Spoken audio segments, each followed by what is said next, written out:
Mon invité a grandi dans un foyer avec des parents lesbiennes. Il n'a jamais connu son père.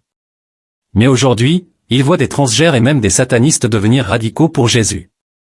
Il dit que vous êtes né pour un temps comme celui-ci. Vous n'êtes pas un accident. Vous êtes une personne avec une destinée. Ensuite. Musique SR, j'ai réfléchi par moi-même dans tous les domaines de la vie sauf un. Je ne savais rien jusqu'à ce que je découvre un domaine où la vérité n'est pas ce qu'elle semble être, un domaine où la vérité devient réalité. J'ai passé plus de 50 ans à enquêter sur le monde. Dans le monde entier. Le cœur de Dieu est que tous croient, que personne ne périsse. Cela s'appelle la plus grande gloire. Est-ce que tu y crois? C'est surnaturel. Applaudissements SR, bienvenue, Saint-Esprit. Va et agis. Mon invité, Ross Johnston, a grandi dans un foyer avec des parents lesbiennes, et est né par insémination artificielle. Ross, comment était ton enfance? RJ, eh bien, pour moi, c'était normal, car quand tu es né par insémination artificielle et que tu as deux mamans lesbiennes, un bébé ne sait que ce qu'un bébé sait. Et donc, je me souviens qu'en grandissant, en regardant le monde autour de moi, j'ai remarqué que les autres n'avaient pas de maman. Ils avaient généralement une maman et un papa. Mais quand je rentrais chez moi, ce n'était pas le cas pour moi. Et je me souviens en vieillissant, je ne reconnaissais pas la cause profonde de mes sentiments, mais j'ai commencé à me sentir seul. J'avais l'impression que personne ne me voyait vraiment. Je ne connaissais pas vraiment ma destinée, ni mon but, ni pourquoi j'étais sur Terre. Puis, à l'âge de 15 ans, ma vie a changé pour toujours. SR, d'accord. Que s'est-il passé à ce moment-là? RJ, je me souviens que mon ami a décidé, pour une raison que je ne comprends toujours pas aujourd'hui, de m'inviter à un service dominical avec elle et sa grand-mère. SR, c'était la première fois que tu allais à l'église. RJ, la première fois que j'ai entendu un sermon, la première fois que j'ai entendu une chanson de louange, la première fois que j'ai vraiment rencontré un chrétien. Je suis assis au dernier rang de l'église, et je le dis ainsi maintenant, Dieu t'attrape même au dernier rang. Rire, et alors que je suis assis là, je me souviens que pour la première fois de ma vie, j'ai ressenti la puissance et la présence de Dieu. Je suis rentré chez moi ce soir-là, et le prédicateur avait dit pendant le service, vous devez donner votre vie à Jésus. Alors je suis rentré chez moi, et en y repensant maintenant, c'est ce que je disais, Sid, Dieu, s'il te plaît, ne me laisse pas être une bonne personne qui lit un bon livre et va dans une bonne église.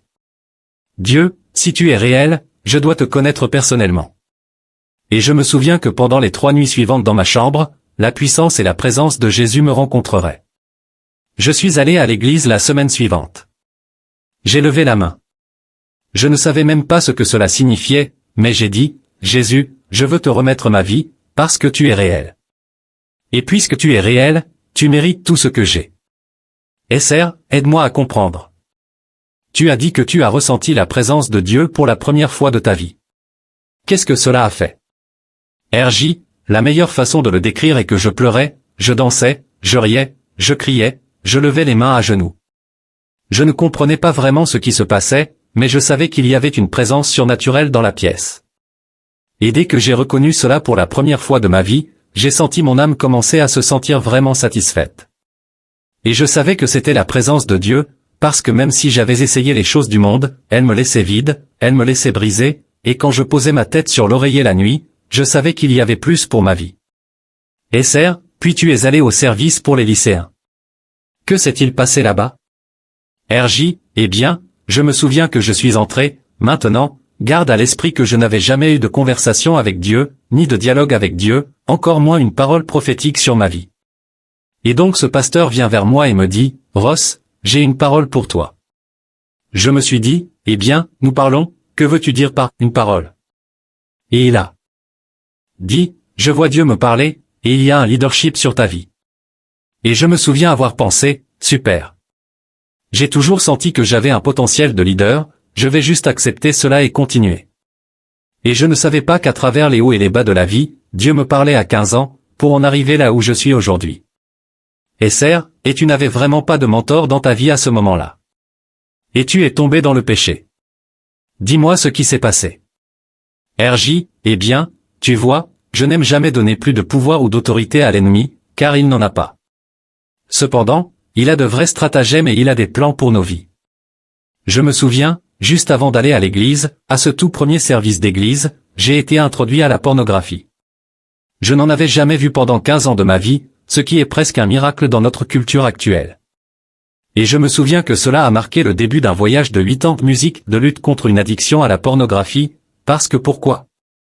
J'ai terminé le lycée, j'ai eu une rencontre avec Dieu, super, mais je n'avais pas de mentor. Je n'avais pas de père spirituel.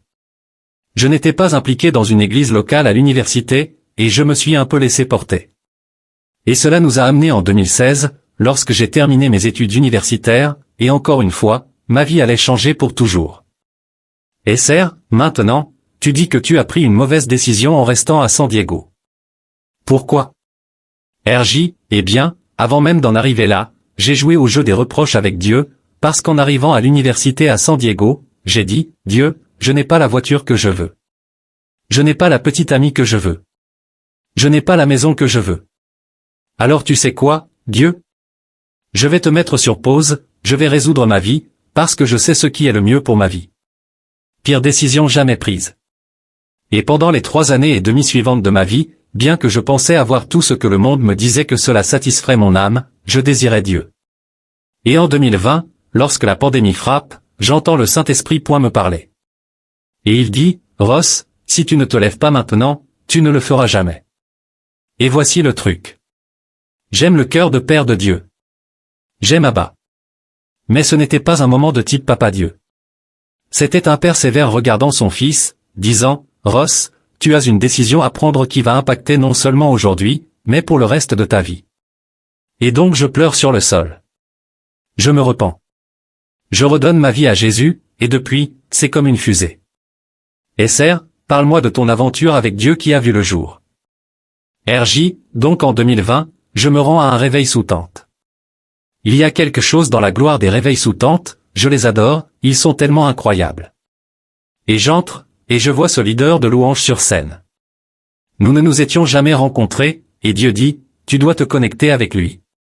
Alors ce soir-là, il a reçu une parole prophétique sur le réveil en Californie, et a même reçu une toute nouvelle Jeep de la part de la personne qui prêchait au réveil sous tente.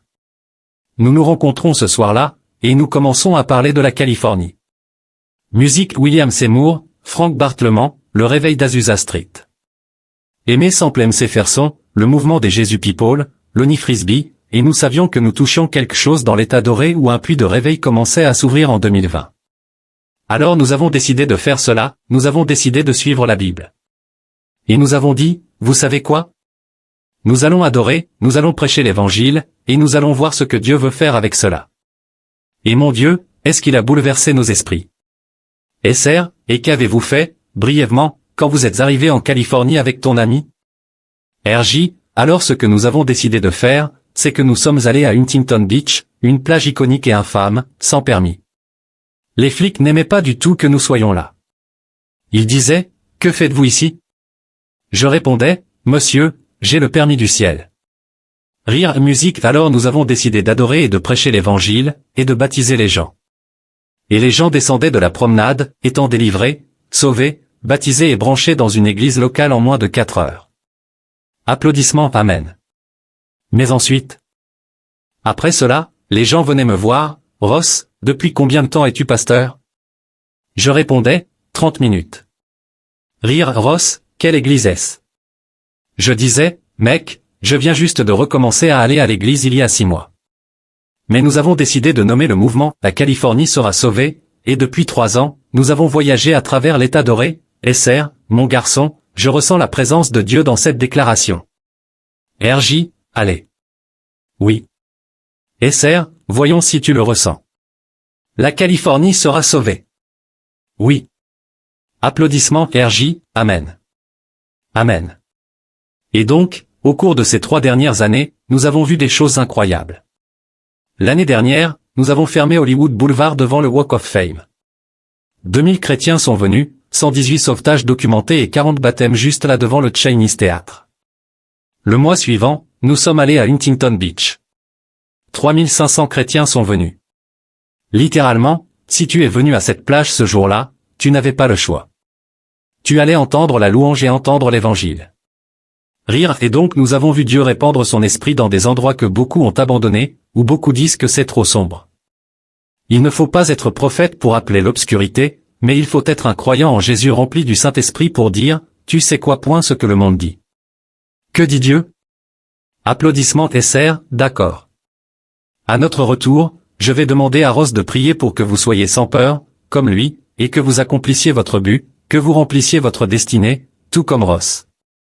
Restez avec nous.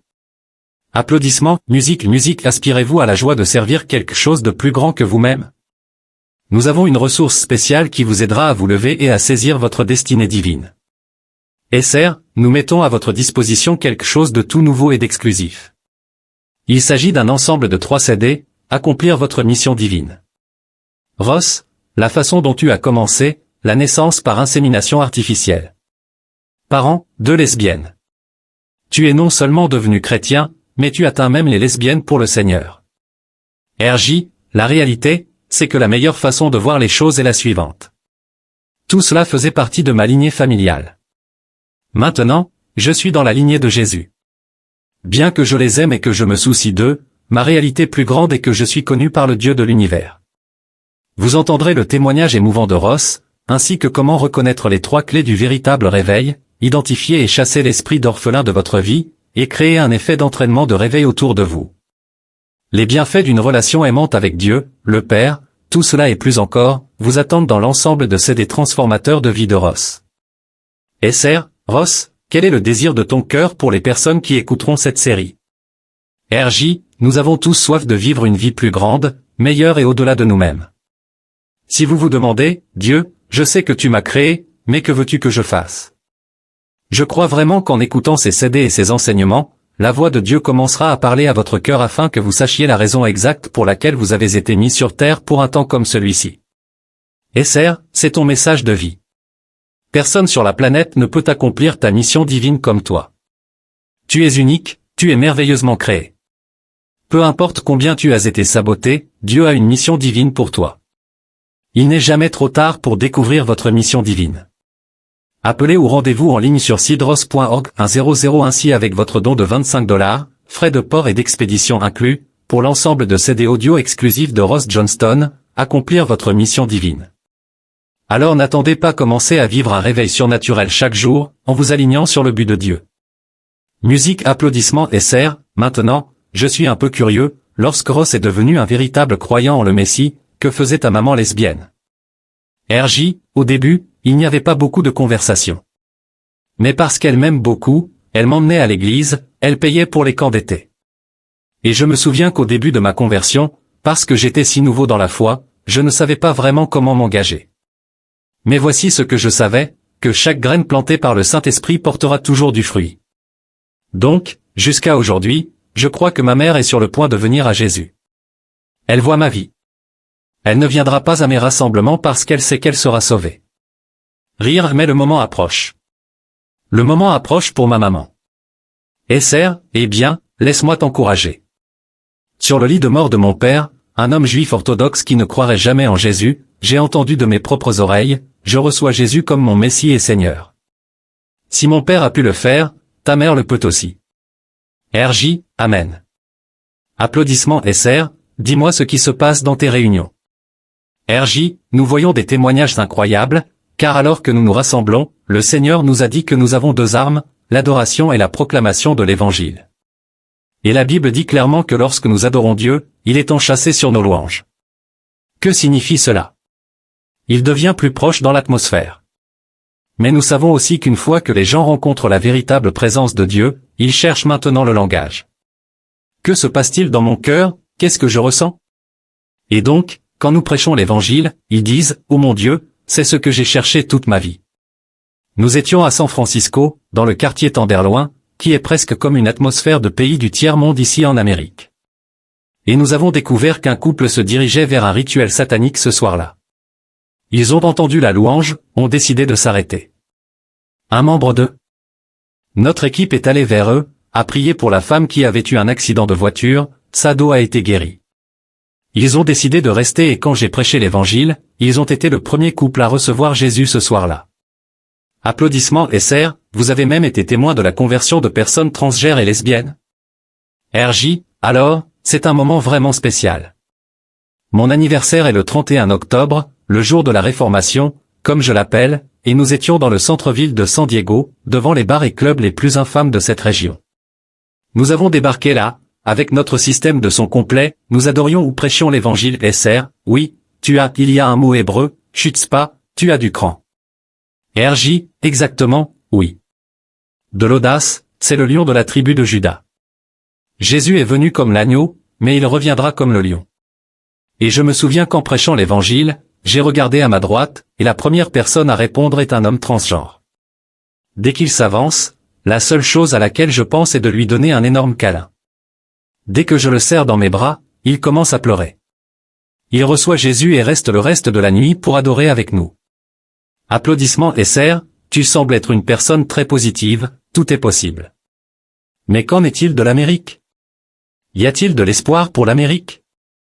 RJ, eh bien, Sid, je crois vraiment que nous vivons un moment d'Isaïe 61, où ceux qui étaient captifs, ceux qui étaient prisonniers, brisés, pauvres, sont maintenant ceux que Dieu utilise pour reconstruire les ruines anciennes.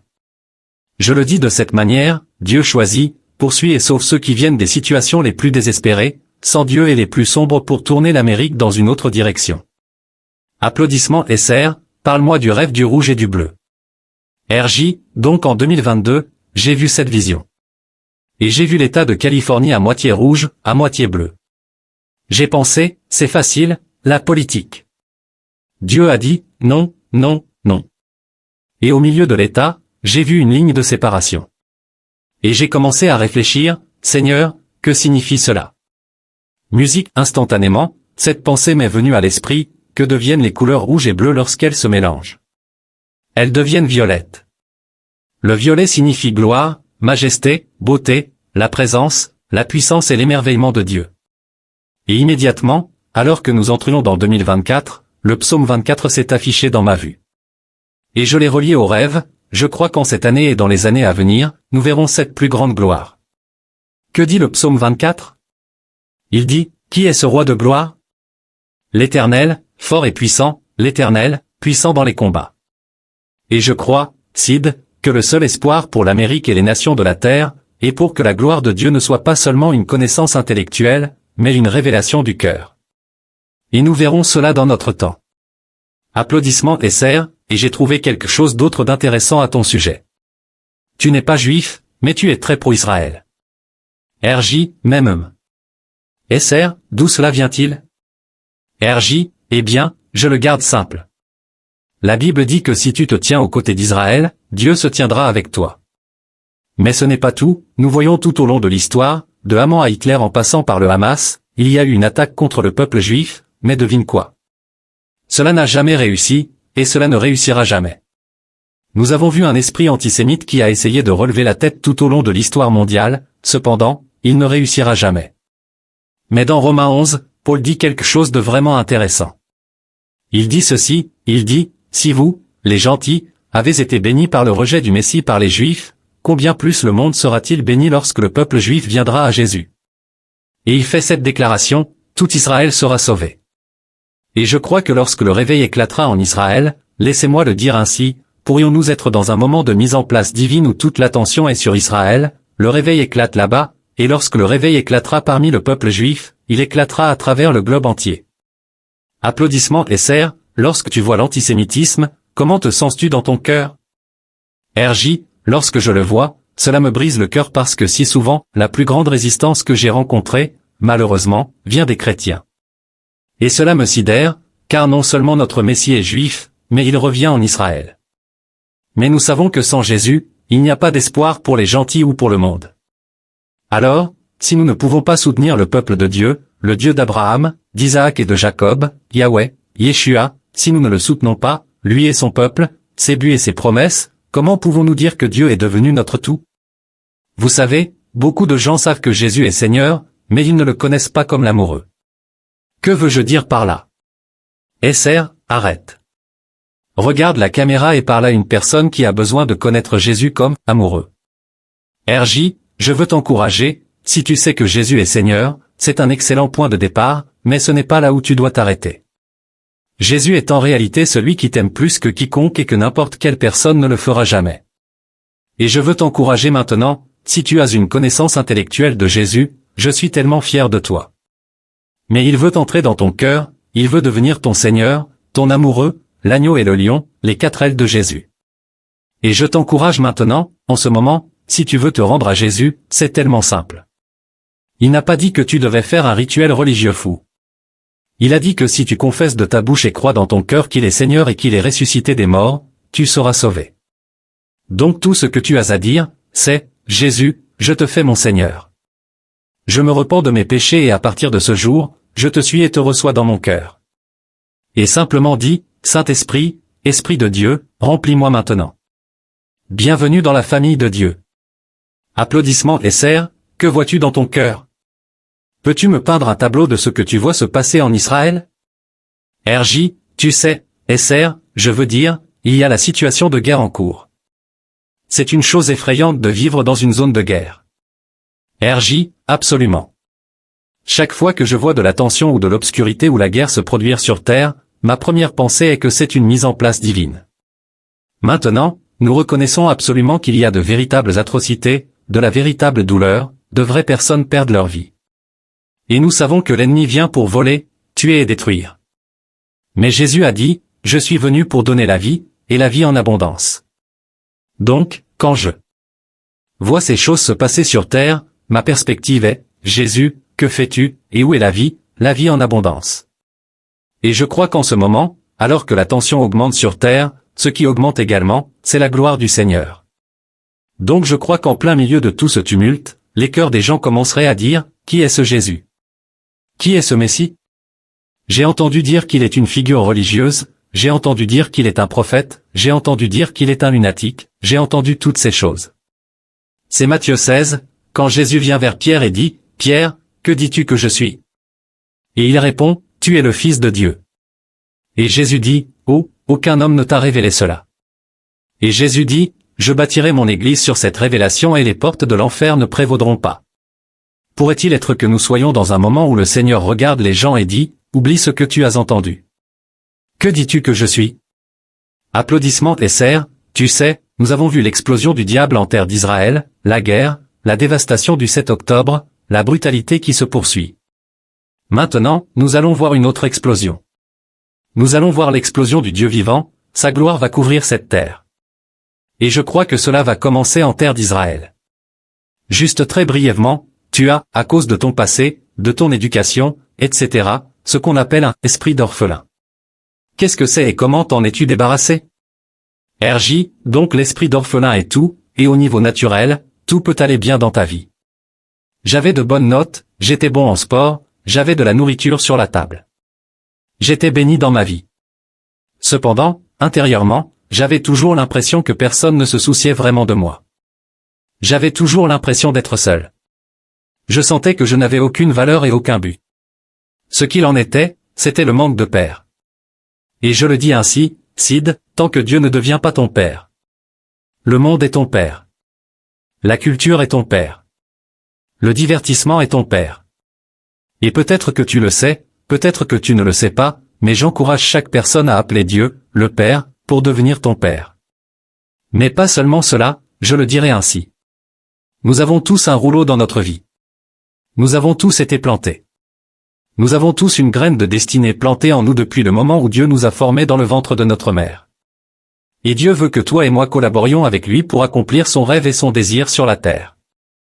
Et donc, j'ai surmonté cette mentalité et cet esprit d'orphelin en reconnaissant que, bien que je n'ai pas eu de père naturel, ou peut-être que tu n'as pas la meilleure représentation d'un père naturel, mais tu sais, non seulement le bon père, mais le Père parfait dans les cieux. Applaudissements et serre, il y a des gens qui nous regardent en ce moment, même des chrétiens, mais qui ont un esprit d'orphelin. RJ, même. SR, comment savoir si on a un esprit d'orphelin? RJ, typiquement, tu peux dire quand quelqu'un fonctionne avec un esprit d'orphelin quand il essaie toujours de prendre le plus possible, d'obtenir le plus possible. Il y a beaucoup de « je », beaucoup de « moi », parce que musique quand tu as l'esprit d'orphelin, tu n'es pas tout à fait sûr si Dieu pourvoira à tes besoins demain. Et tout ce que tu peux voir, c'est ce qui se passe aujourd'hui. Et je crois que cet esprit d'orphelin, tu sais, nous voyons en fait dans le naturel, et presque chaque statistique majeure sur le crime se rattache à un point, un manque de père dans le foyer. Alors, pourrait-il être que dans une des générations les plus orphelines que Dieu, le Père, se révèle pour tout changer? C'est ce en quoi je crois. SR, voudrais-tu prier pour les téléspectateurs en ce moment? RJ, absolument. Je déclare au nom de Jésus, s'il y a un esprit d'orphelin ou une mentalité qui a essayé de s'emparer de ta vie, ou même de ta famille, nous déclarons que tu n'es plus simplement dans la lignée de ta famille naturelle, mais dans la lignée de Jésus-Christ, et que celui que le Fils a franchi est véritablement affranchi. Et là où est l'Esprit du Seigneur, il y a liberté. Donc je déclare sur chaque captif, chaque prisonnier, la liberté au nom de Jésus, que plutôt que le manteau de tristesse, tu puisses avoir le manteau de louange. Et nous déclarons que tu entrerais dans la révélation de Dieu le Père étant ton Père.